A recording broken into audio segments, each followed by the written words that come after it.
Okay. Hi everybody, thanks for joining us. I'm Gretel Adams from Sunny Meadows Flower Farm. We are in Columbus, Ohio, for those of us that don't know me. We have flowers typically through Thanksgiving, so we're standing in a heated house right now where our mums are, and there's some cabbage behind me too. Yeah, so we're here for an Ask the Farmer. The class that we teach is about growing in hoops and greenhouses, which is why I'm standing in the greenhouse. But if you have any questions about other farm-related things, we're doing a lot of digging tubers right now. About to transition to like sticks and dried flower wreaths. Yeah, so it's kind of an in-between time of year, but waiting on these mums to come on. They're a little late this year, but we're hoping that they'll take us into Thanksgiving. Sometimes if it's warm, they're ready like beginning of November, and we don't end up having as much for Thanksgiving. So it's been a cold fall. We had an early frost, and so we've been digging tubers. We're almost done. We got all of them dug yesterday, but we still have some to like clean and pick up and things like that. So were there questions on there? Or I can start. Okay. So our class is talking about growing in hoops and greenhouses. This is both heated and unheated space. For us, it helps extend our season so that we have flowers from March through about Thanksgiving. So through the winter, things are growing in the houses, but since we're so gray and cloudy, we don't really have anything blooming like December, January, February. Last year we did have some stock that was supposed to be for Thanksgiving that was late, that ended up blooming in December. So we do have a few things. We did used to grow Cymbidium orchids, but were just kind of a passion project that we got from a farmer who was retiring, and those would bloom in January, but we just recently got rid of those because they weren't profitable. So a lot of what we talk about in the class, is just making sure that you're utilizing that greenhouse space for the most profitable crops. So there's 1 week talking about the actual structures and choosing what kind works for you. Week 2 is about like pricing and enterprise budgets and crop planning to just make sure that you're getting that highest profit per square foot, since it is expensive real estate in the greenhouses.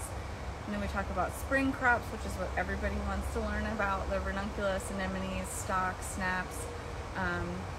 Then we talk about summer and fall crops like lizzies, mums, cabbage, all the things that we grow to kind of get us through holiday time. Scouting and greenhouse management, and then like pest and soil issues. So it ranges from, if you're a beginner, then you can learn things that are more catered to you, and it also has like, here are all the planting dates that we have, but then also if you were just starting, here's the ones that I would start with. So yeah, can be for beginners or for advanced folks. So I wish there was something like this when we started, and it just is like from all the lessons that we've learned through the years. So here's a good question: are you growing anything in crates in the greenhouse? We are growing in crates in the greenhouse. So currently right now we have lilies. So all of our lilies we grow in crates, and that's just because out in the field we had a hard time with moisture management. We would lose them to botrytis, or they'd get swallowed by weeds.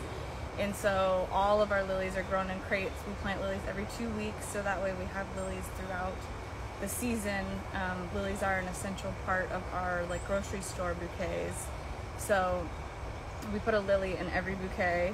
Other things that we grow in crates are pre-chilled tulips. So those we'll plant like, end of the year, and then they bloom like March-ish before outside ones bloom. And we've also done things in crates like freesia, anemones. We haven't had much luck with ranunculus in crates. I think it likes to root deeper than that. But there are a lot of things that you can grow in crates if that's the only space that you have. Our issue was just making sure that they were getting properly cared for and enough airflow. So we used to do pre-chilled tulips and kind of tuck them into the corners of all the greenhouses. And stuff wouldn't get properly watered. We'd get botrytis from not enough airflow. So now everything in the heated space that's in crates goes into a row, like into a bed, just like other things would, so that way it can be netted and drip tape and that kind of stuff, just so that it's a part of the system. Okay, we have a question about tulips. When is the ideal tulip planting timeline? Do you plant all of your tulips in the tunnel? Favorite tulip planting method?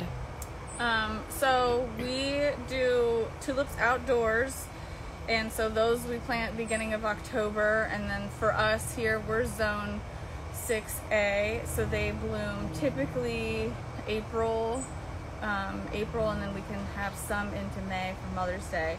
Pre-chilled tulips we plant starting in December, and then we do 3 different successions, so because the pre-chilled ones will come on all at once. So if you are not familiar, pre-chilled basically just means that they went through a winter, so they're ready to sprout.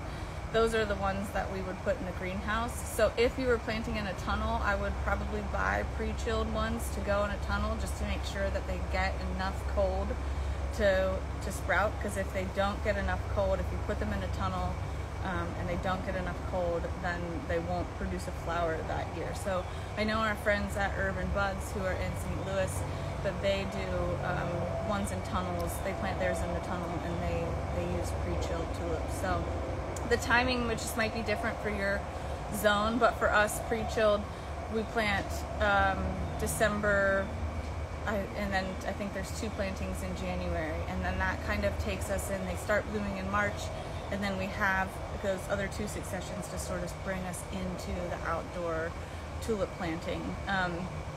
Favorite varieties, so we try to grow all specialty ones so that they're not singles that florists can get otherwise, just so that you can get like the money that you need for them to make it worth it.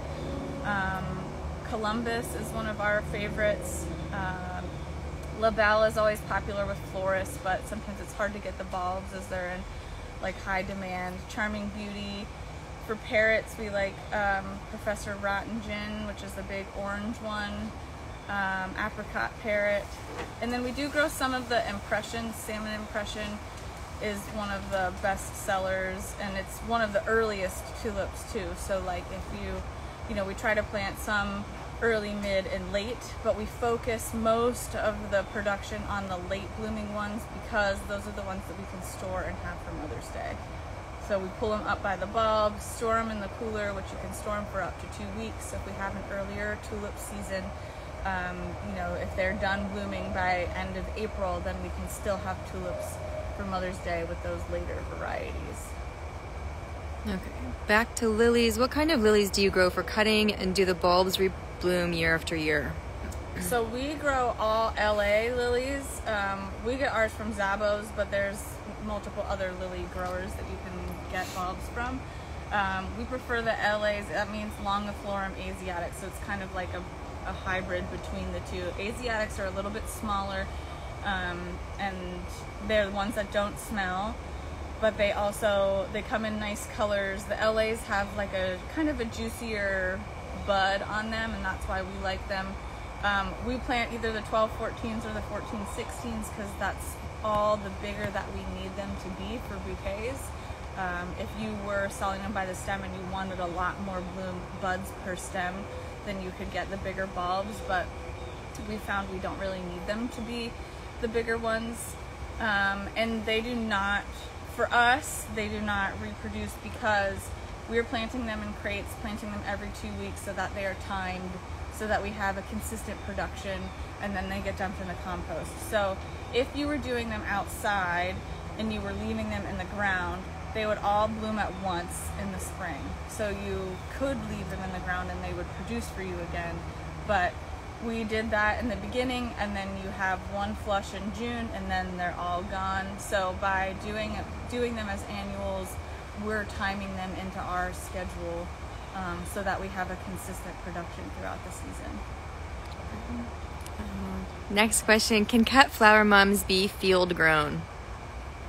It would depend on your zone. So for us here, zone 6A, they need to be in a heated space. There are times where unheated works, but like this year would not have been one of those years. So if the weather gets cold and cold condensation drips from the plastic in the greenhouse onto the mums, especially because they are kind of like cup shaped, what'll happen is that really cold condensation will damage the petals. So for us, we always put them in the heated space, and I'm glad we did, because had we not, then this year they wouldn't have made it. And they're typically triggered by short days. So usually we have more mums blooming. I'm surprised it's end of October. We've really only had Heather James, which is this like bronzy one behind me, and then this bed here is like Honey Glow and Miss Goldie. They're spray mums. They're just starting. We only grow, for as far as percentage goes, these beds are 150 feet long. We only grow one bed of sprays, and then the other 3 beds are disc buds. So the disc buds they take more work. You have to it's just like suckering tomatoes, break off the little side branches so that you get one big fluffy bloom. But for us, those are the ones that we can get the higher dollar value from the florist. So we try to grow varieties that they wouldn't see at the wholesaler, to give them a reason to buy them from us, because some mums, the standard mums, they can buy for super cheap at the wholesaler. So we want them to all be like fancy, frilly, or like nice colors that they can't get otherwise. Okay, next question. Any tips for stretching out the ranunculus season? Yes, you can start them earlier. So for us, that's why we have heated space. So they start blooming. The ones we plant, so week 42 is our first plant week, and those go in a heated space, and those bloom in March for us. So you're not going to be able to stretch it further into the summer, because once it gets hot, they're going to shut down. So for us, typically, Mother's Day is the focus, to get as many as we can in Mother's Day, and we can have them in an unheated house for Mother's Day. So that's we try to have, one whole house come on basically for the holiday. And then plantings after that, it just sort of depends on how hot we get in May. So like I said, we're zone 6A. There are some springs where we have 90-degree days in May, and they sort of shut down in that week or so after Mother's Day. So we're lucky to get them to go through the end of May. We have had one year where we had them the first week of June, but they always will get really short, and the stems will get really skinny once it gets hot. So same thing with anemones. They'll just shut down once it gets hot. So if you are somewhere in a zone that's warmer than us, it's going to be hard to get them to go beyond May. So that's why we sort of extend the season the other direction. So by having them starting to bloom in March, then we have them kind of March, April, May. And we have tried also to have them for Valentine's Day. And our problem here is that we still have those 90-degree days in September. So we're too hot. We get them started, and then we plant them in the greenhouse, and then they die back because it's too hot in there. So that's the beginning of March has kind of been the best timing that we could get, just sort of in our experience. But if you have a cooler fall, then you might be able to get them for Valentine's Day if you can have them happy in the greenhouse in September. All right, we have some tuber questions. Okay. How do we store tubers for winter? Do we store them in a medium as we divide them? So storage is always a big question for us. Every year we learn more about that. And where you store them is kind of just depending on your setup. So we would typically store them in a cooler, so they would get dug. We don't wash ours. And that's because we want the root hairs to sort of die back naturally. If you wash them off, then they can they can dry out a little bit faster. Sorry, Pinto wants to be involved. So we store them in crates, in those black bulb crates. either in the greenhouse is where we used to store them because that's where we were dividing, but we just built a new cooler this year that we're putting them in. So before they get divided, they're not in any kind of medium, but once they get divided, we pack ours in sawdust. So we also use a plastic bag that is perforated, that has holes in it. So the tricky thing about storage is that you want them to be moist enough that they're not going to dry out, but dry enough that they're not going to rot. So there's like a fine balance between the two. So like you don't want too much airflow because that's going to dry them out, but you also don't want them to get like moldy. So that's why having the perforated bag in the black crate with the sawdust allows for it to sort of regulate the moisture a little bit. But we do check on them like throughout the season. You know, like that's something that I know some people will kind of pack them away and then like not look at them again until spring. So like we would definitely suggest if you're going to put them in the basement or you're going to put them in the cooler or store them, so you just want to store them somewhere that's not going to freeze and you don't want to get too hot. So in the the reason why the greenhouse worked for us is because it was a heated space, so it didn't get too cold. We're very cloudy in the winter, and we also put a shade cloth over top of them. So like if you are somewhere where it's sunny, a greenhouse might not work because you might get too much heat buildup in there. It just was nice for us to be dividing tubers sitting in the greenhouse so that if it was a sunny day, that you could enjoy the sunshine instead of being in a building. But this year, because we've got that new tuber cooler, the plan is probably to divide them in the barn, but we did just put in some new LED lighting, so hopefully it won't feel as dark and gloomy in there in the winter. Okay. So next question, how long can you store stems and prep for wreath making? So we have, I'm thinking they're talking about dried flowers maybe? That's good. Let's start there. Yeah. Yeah, so for dried flower stuff, we can store stuff from the previous year. We had a big learning lesson. If you follow us on social media, you know, we just posted about this a couple weeks ago, but what we found is that storing stuff over from year to year can cause some moth problems if it's attracting to boxes that are open. So what we were doing was just reusing boxes from the wholesaler or just like boxes that we had around, and they weren't completely closed.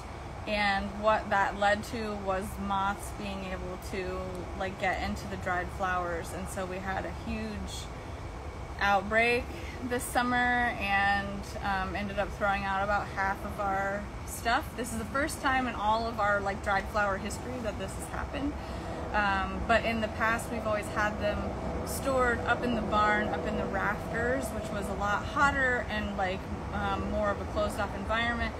We just recently built an office building and the upstairs is for dried flowers, so everything is open air.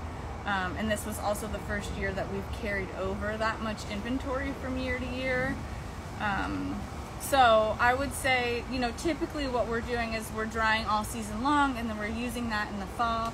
Last year was the first year that we actually had enough inventory to like make wreaths for Valentine's Day or, you know, have them for sale through the winter.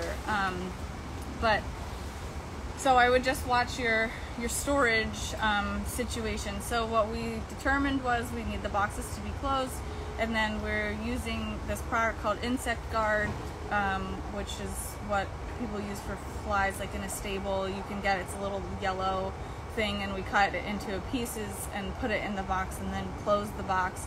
So basically what happens is the moths lay eggs on the crops like when they're out in the field, and then when they get in the box they hatch.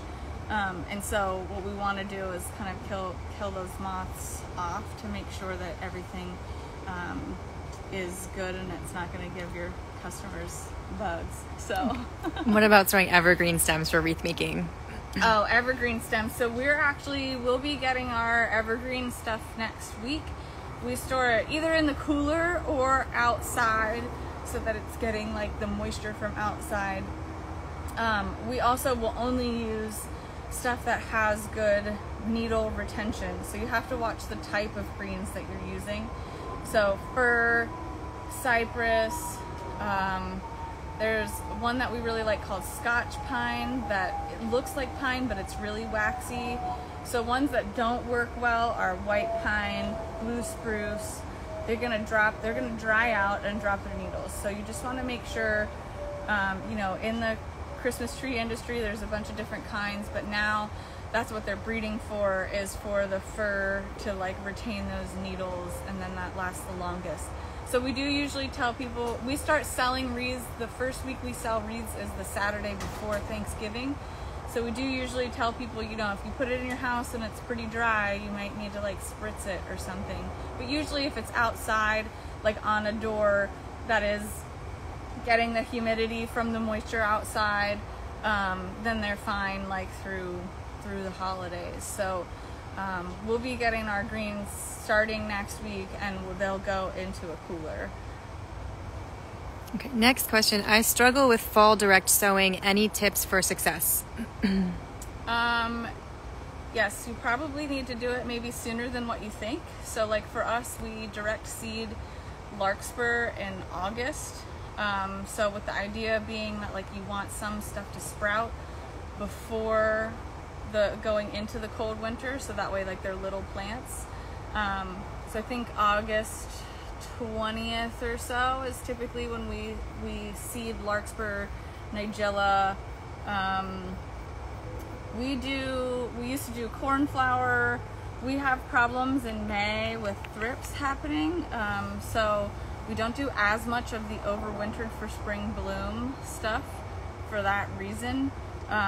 You can also transplant out like Rudbeckia and yarrow. You know, Lisa, we're on the Gardener's Workshop right now, so like Lisa has a good book called Cool Flowers that she talks a lot about that, the different like options. But I think getting it in and getting it established before going into winter, and even if you have a really cold winter, there was a couple years ago we had a really cold winter, but we had enough snow cover, and it was the best. Even though it was really cold, it was the best spring crop that we had of nigella,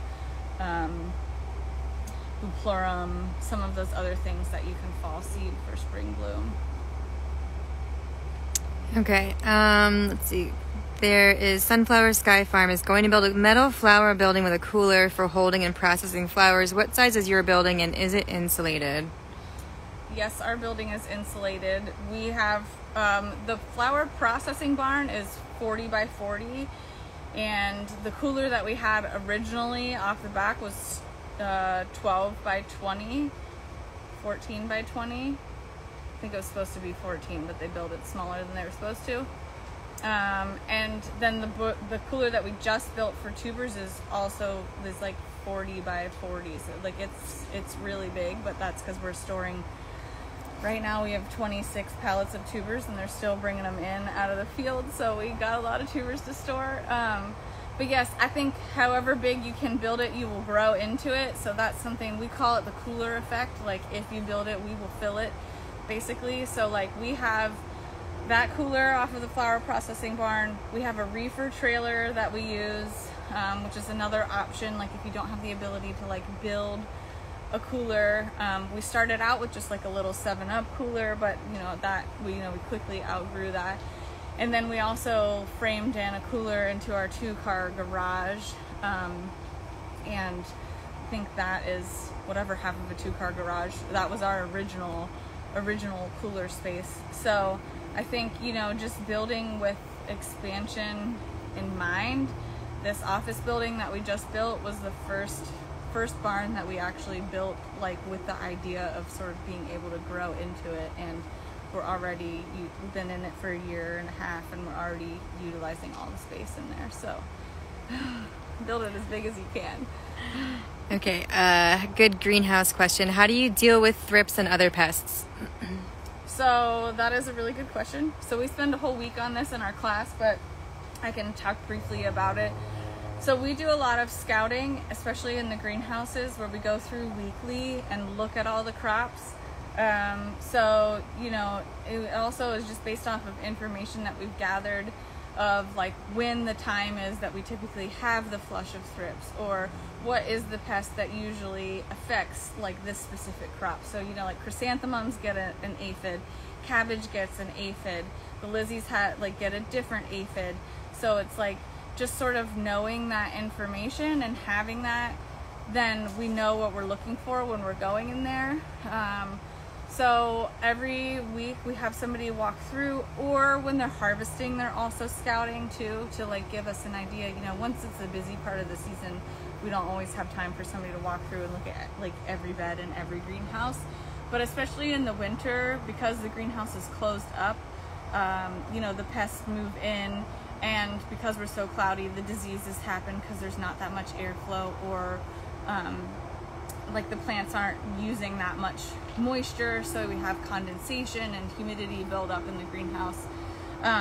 So for thrips specifically, we use a mite called cucumerous mites. So we have an integrated pest management plan. So based on what we know, what pests we get, then we try to be proactive with that, with beneficial insects. So the cucumerous mites help to build up in the greenhouse so that you're doing a preventative measure. They eat the pupa of the thrips, so they're not going to come in and like get rid of it once you have it, but by applying the mites, you're sort of like preempting that. You want to get to things. We have things on a scale of 0 to 5. So if you know, if it is something that is 2 or 3, then it's something that needs to be addressed. So you want to take care of things before they get to the extreme. And I think, you know, that's something when we first started that we didn't really know. And it wasn't until, you know, we were throwing out half of the anemones because the aphids were so bad on them that you have to go in and sort of do something reactive. But we do also have like an arsenal of different products that we use based on the type of pest, and we're not certified organic, but we try and do things as sustainably as possible, or use things that, you know, work well with beneficials. Since we do use beneficials in the greenhouse, we don't want to spend the money to apply them and then come in with a product behind that's going to kill them all. So we want to make sure that it is, you know, that everything is working together as a part of a like integrated system. Okay, last question. When direct sowing, how do you keep weeds at bay? Mulch? And if so, with what? So when we're direct sowing, the biggest thing is bed prep. So we go through a month before we know we need to plant in that bed and do the initial tilling. And then 2 weeks before, we would go through and either shallow till, or if it's in the greenhouse or somewhere where we're not using a tractor, use like a hoe or a rake or something to just break the soil surface and to kill the weed seeds. So you want to get weeds when they're tiny, like before they're a big issue. So like as the weed seeds germinate, the white thread stage is when you want to kill weeds. So if you can set yourself up for success by allowing yourself time to prep the bed, it's tilling initially, and then we would do some kind of shallow till 2 weeks out, and then some kind of shallow till like right before we plant into them. We use a 4-row seeder, so we had an earthway originally that we like put 4 of them together, and we would sow the bed so that way it's a straight line and you can hoe in between. So the more, if you do cover it, direct seeding, this is one of the hardest things, is the weed control. If you do cover it, then that means you have to hand weed. So for us, we choose to use a hoe and mechanical cultivation instead of using plastic or using mulches like within our bed system. So we'll mulch in the beds in between, in the greenhouses, like in the walkways, but we don't put anything down actually in the beds. Okay, and last question. Can we still sign up for your class? Yes, definitely. So the registration goes live November 19th, and it's live for 5 days. So it's kind of like a limited availability thing. So we'll be on the Gardener's Workshop and also talking about it on Sunny Meadows Flower Farm's like social media and stuff as we get closer to time. So November is a big month for us. We launch our Dahlia tubers November 18th. So if you're looking for dahlias to purchase, that's the day, Friday, and then the following day, Saturday the 19th, is when the class launches. So the class starts in January. It's 6 weeks long. Each week you get the next week sort of released to you, and then there's a live Q&A session each week to sort of have that interaction with the students, so that you can watch all the videos, and you also get, you know, all of our past Q&A sessions and any like bonus footage, and then you have access to it for life too. So that's something that, like, if you get overwhelmed, because it is a lot of information, and then you can sort of, you know, take your time to process it and then sort of come back to it. So you have the ability to like have it as a reference. So if, you know, sometimes when we get to the week that's about pests and diseases, people get kind of disheartened because we're talking about all the issues that we've ever had.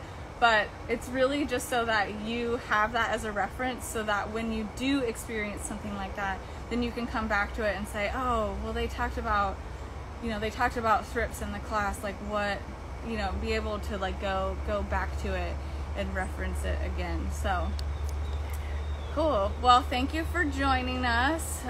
We're excited to have all of you here, and we will be back talking with Lisa. I think we've got a couple webinars and things like that scheduled, so we'll be sure to announce. If you follow Sunny Meadows Flower Farm, we also have a newsletter that goes out weekly that keeps everybody updated with a calendar of what's going on, and to keep in touch. So thanks for joining us.